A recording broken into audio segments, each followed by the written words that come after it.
2 o'clock. After the two of them were And did both of them, in speaking to her, did she say whether or not they agreed? they agreed to speak. Agreed to speak. They agreed to speak. The details we cannot say. But they agreed to speak. Okay. What do you envisage can come out of such a discussion, though?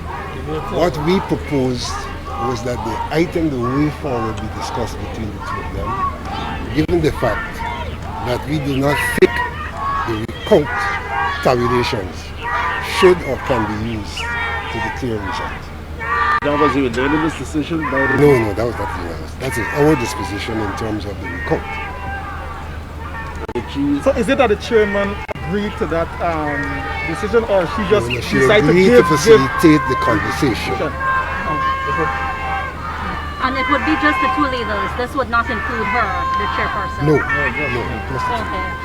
And what do you see from this? That the two of them, I know you said you don't know what would be discussed, but are we still going towards a non-declaration? When we proceeded to the recount, the basis for which we got there was an agreement between the leader of the opposition. Mr. Corbin, could I just body you to Secretary? When we proceeded to the recount, the signal motivation was an agreement between the leader of the opposition and the president. Based on the evidence that has thrown up, it is evident, as I presented today, that utilizing that information, notwithstanding everything that happened, could cause a lot of ripples in the society, notwithstanding that GECOM has the power to do that. What was proposed is that there be an engagement of the leaders in the same way to make a determination of the way forward.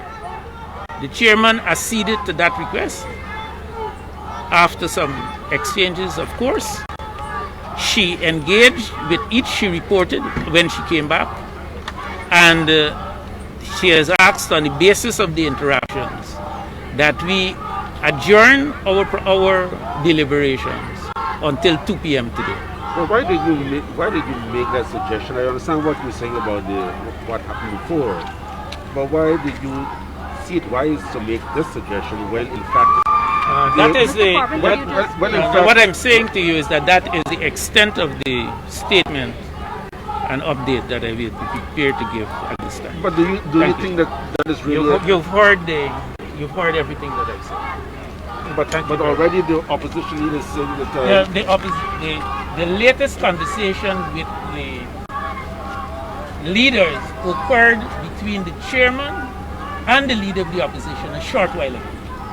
And we are not privy to the content of those exchanges.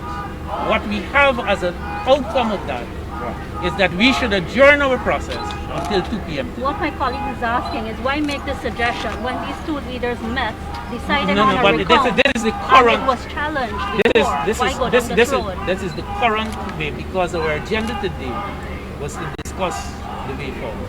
And this was the condition. Was the CEO present at today's meeting? Yes. Thank you.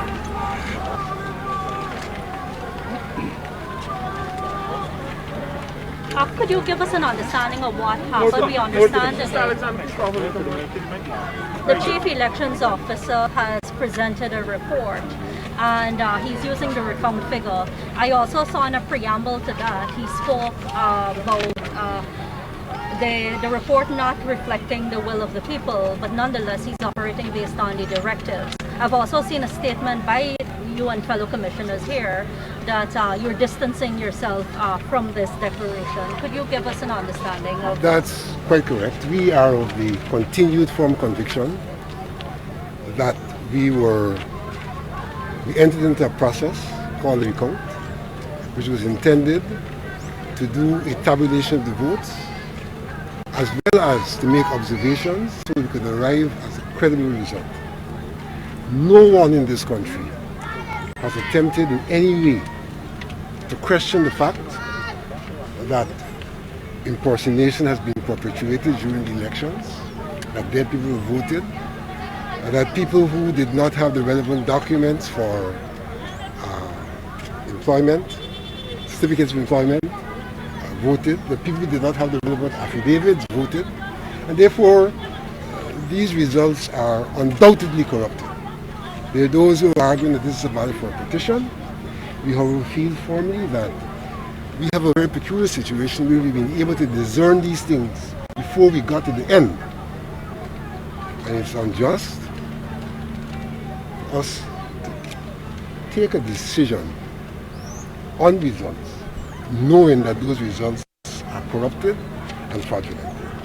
And therefore, notwithstanding all of the pronouncements of all of the courts and everyone else, we are distancing ourselves from the declaration which is being made today. Okay. Both of the leaders, even though they were given an option to discuss a way forward, opted to basically say they would await declaration and move forward with that petition.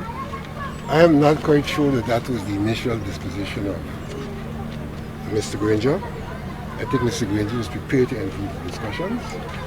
I think that Mr. Jaglu said he would have no discussions until the declaration be made.